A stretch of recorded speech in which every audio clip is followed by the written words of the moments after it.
Welcome, I'm Locum23, and you're joining me for Zombies vs. Aliens Chapter 4. Lee, I found a cigar. Fred burst onto the beach, bouncing on his heels, completely covered in grease. You're giving her another bath? You look up from scrubbing the sullen wolf girl. Of course, who knows when we will be able to find a place like this again? You'll look him up and down. Looks like I have to give you one too. As appealing as that is, I don't think you delivered. Crosses the campsite to the water, glaring at the Muppets. Don't be mad at the boys, they were just doing their job. I don't see how throwing me in the lake was their job. They thought you were after their little princess. Her hands scrub through Wolf Girl's soapy hair. Hey, I think I can tell what color her hair is now. You think that's impressive? I brushed her teeth this morning. She sputters as you splash some water on her hair suds. She hasn't taken a swing at me yet, so I guess we're bonding? You say you found us a car. Yeah. It's not the most impressive machine, but I think we'll run last enough to get us to the city. Speaking of, I'm pretty sure we're in New York. A few features of New York surface from the slush pot that is your memory. A massive city packed with busy streets and subway tunnels. Millions of citizens. Fred's warning whispers through your thoughts. All those people. New York City will be crawling with the undead. Fred's voice cuts through your thoughts. Not near the city. I think we're on the other side of the state, near Buffalo. What are we closest to? Not sure. If we can find some road signs, we'll get a better idea. Tow Wolf Girl to the shore and throw on your clothes. Now that she's clean, she looks surprisingly human. Just don't open your mouth and you could fool anyone. Good girl. Fred is already waiting by the time you're dressed, bags packed and ready. He leads the way through the woods to a dirt road. After following down the road a while, you come upon a station wagon stranded on the side of the highway. Unlike the other vehicles you've seen, it's in decent shape. How is it in such good shape? Did you clean it too? Didn't have to. Strolling merrily around the car, Fred brandishes a blue tarp from the ground.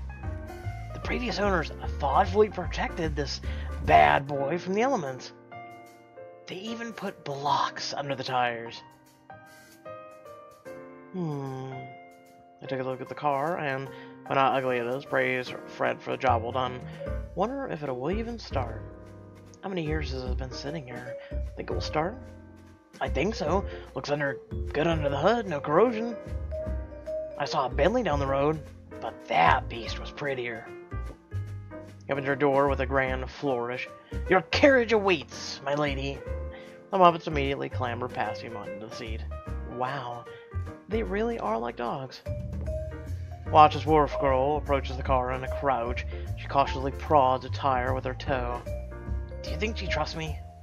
Nope. Well, this won't help. Fred grabs Wolf Girl and throws her in the backseat, slamming the door before she can react. Get in before she figures out the latch. Fred dives behind the steering wheel, laughing as Wolf Girl kicks the back of the seat. You ease yourself into the passenger seat, sitting shotgun. There's a problem, Fred. What? There's no keys. Keys? Where we're going, we don't need no keys. He rips the plastic covering away from the steering wheel, laughing as if he's said something hilarious. Can't see what he's doing, but in less than a minute, the engine sputters to life. My eyes widen in surprise, and wonder about his past, give him a high five, question my good nature. Wonder about his past. Seriously? You were full-on delinquent, weren't you? Why? Can I even be a mechanic? Sure, if Grand Theft Auto was taught in schools. I bet my zombie kidney you had a criminal record. Careful, I might consider that flattery. He shifts the wagon into gear, and you lurch into motion. You can remember how to drive standard, but you can't remember your name? Why are we like this? I don't know. I'm kinda glad I can't remember too much of my life. My family, who I loved, who I lost. I'd probably have a big existential crisis if I did. What a lovely thought to consider. Glance into the back seat. Muppets are leaning their faces into the wind on either side of the wolf girl. She is curled up on the seat between them, hugging her knees. She is the only living person in this car. I hope we can keep her that way. I drive for some time in silence, watching the boring scenery go by. Suddenly you realize something strange. Wait a minute, do you smell that? What? I'm serious, can you smell the Muppets? Fred rolls his eyes and makes an exaggerated sniff. I don't smell anything. Look back at their tattered bodies in the backseat. They look like they should smell. Is it possible they're still regenerating? Aha! Fred points to a fading, broken street sign. Rochester, next exit. I knew it! You approach the exit and Fred switches on the blinker. Why are you signaling? I don't know. Habit? This'll be fun. Seatbelt on! The off-ramp before you looks like the aftermath of a hurricane, let alone a zombie apocalypse. The suspension gives a loud creak as Fred eases the wagon forward. For the sake of the tires, you slow to a crawl. You all grow quiet as the city skyline rises into view, along with what lies above it. Is that another spaceship? I stare at the city and I don't see shit. I see smoking towers. I wish I saw a spaceship in the sky, but question Fred's intelligence. No, I think it's public art. Shut up. Stare in silence for a while, unable to pry your eyes from the massive ship. It's just floating there. Maybe we should keep going until we hit another city? Can't. Not enough fuel, unless we find some to siphon. You want to search for fuel with that thing here? I don't want to do any of this, but if we split up, I'm sure we could find some in no time. No, we gotta stick together and watch each other's backs. Fred looks worriedly at Wolf Girl. Think we can keep her alive? I look back at the wide-eyed Wolf Girl and offer encouragement. We'll do our best. The Muppets will help protect her too. Yeah, if anyone messes with her, they can lean on them to death. They're strong enough to give you trouble, remember? I guess so. We should go on foot. The wagon's kinda noticeable. Leaving the wagon by the off-ramp, you stealthily scour the ruins, making your way past the rubble and over the barricades. Before long, you turn a corner, only to find a real living nightmare. A bloody massacre between zombies and aliens. Get back! Quickly hurry your search party away from the skirmish, finding cover in the ruins of a small restaurant. The horde of zombies mindlessly shamble forward, attacking the small alien battalion. You watch as one by one the zombies are blasted into a fine gray mist by the alien weaponry. How did we both get a taste of alien brain? These zombies are pitiful. They don't stand a chance. Fred shakes his head in silence before his eyes widen and he points. Damn it, look at! To your dismay, a number of the undead start breaking off from the main herd, heading straight in your direction. They must have smelled her. I guess you could say their priorities are sound. They obviously aren't getting a free meal from the aliens. We need to run. Fred, Carrier, we're about to be chased by our own horde. Fred scoops Wolf Girl up in his arms. I told you this was a bad idea. You were right, now go.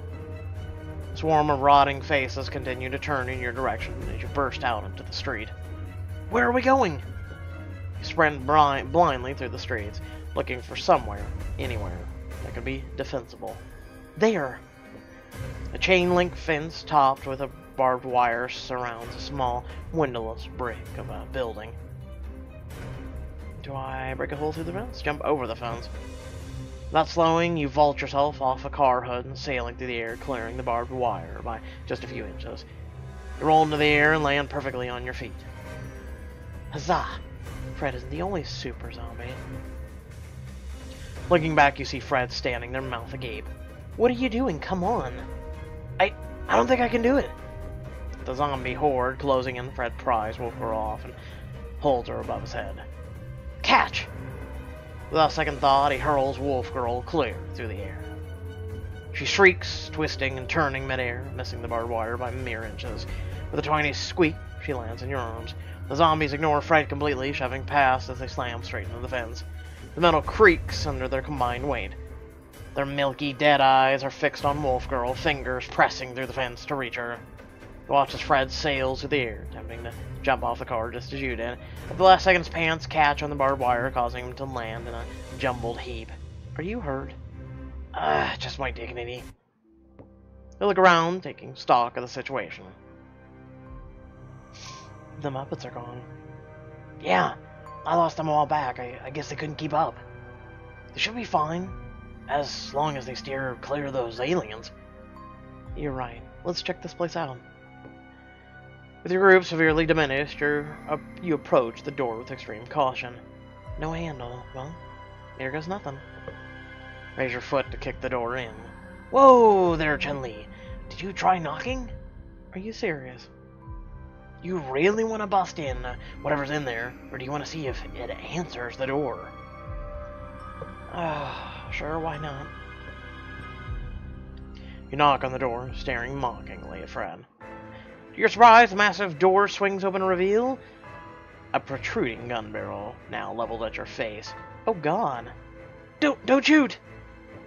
Fred yanks you and Wolf Girl behind him. We come in peace? You sound totally convincing. Civilians? You don't look like you're human or... yeah. Us? Kinda?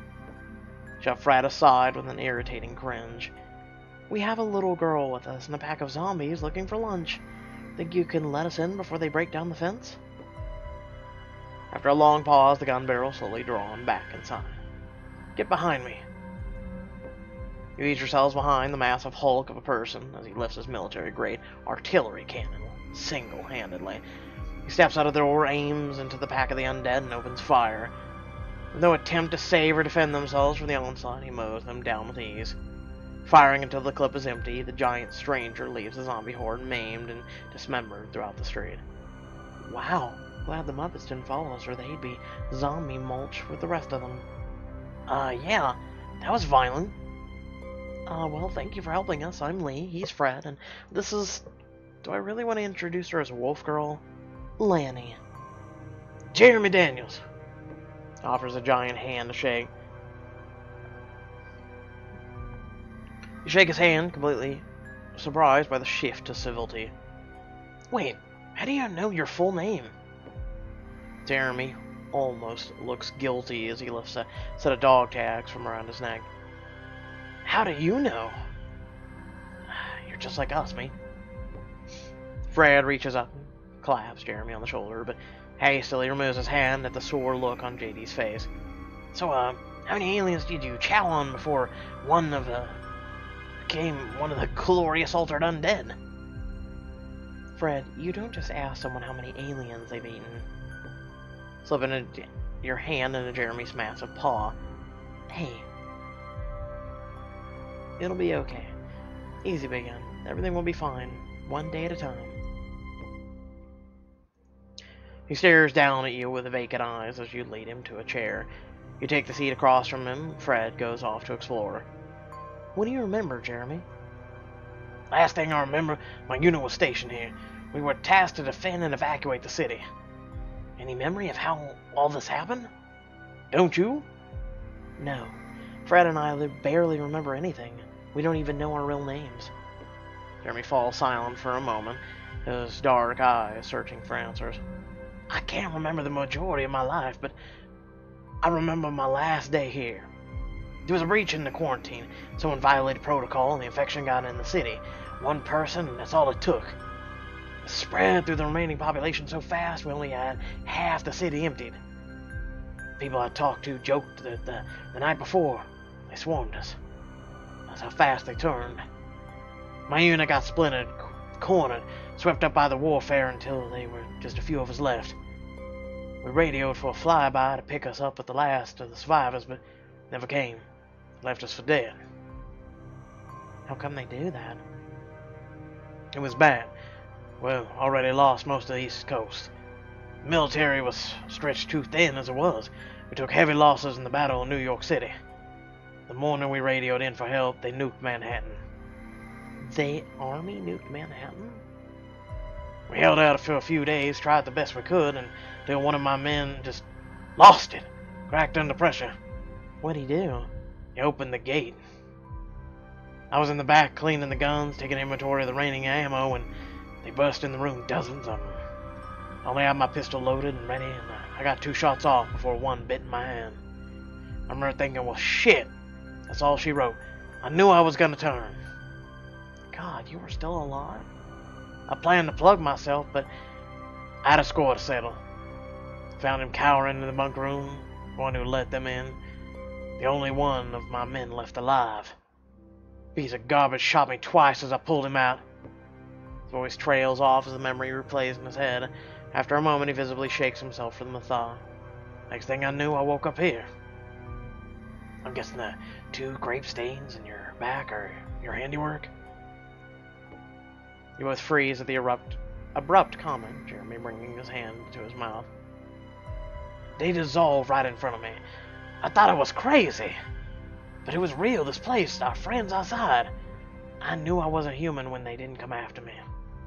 I didn't know what to do, especially when I saw more of those things in the city and saw the ship.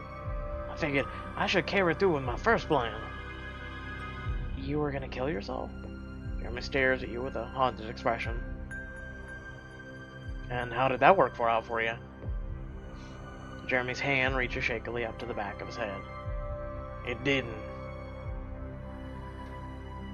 Oh, he ate a slug, literally and figuratively. You circle around, not sure what to expect. How did I miss that?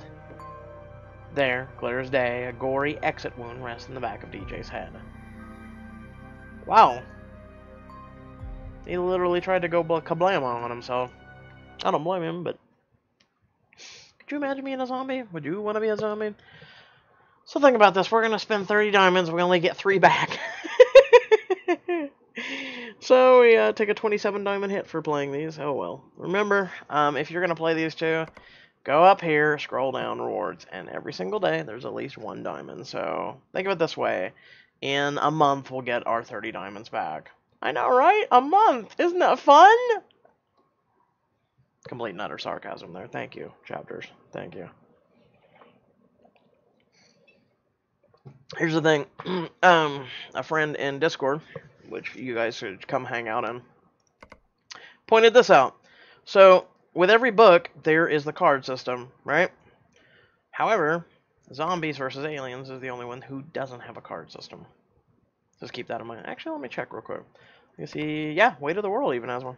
So, yeah, only one that doesn't have a card system. So, if you see a book that doesn't have a card system, which, let's actually go ahead and check. Well, these are to be announced. I mean, I'm really not surprised by these. So if you see a book in the future that doesn't have a card system, most likely the chapters are going to cost diamonds. Just like this one. With that being said, I hope y'all enjoyed the video. Feel free to like, comment, share, subscribe. Hit the description below. Links to social media or Discord. And a few links to support me and my content. Also, our Twitch channel. You should follow me on there. I do streams. And I'm trying to branch off of just YouTube and do both YouTube and Twitch.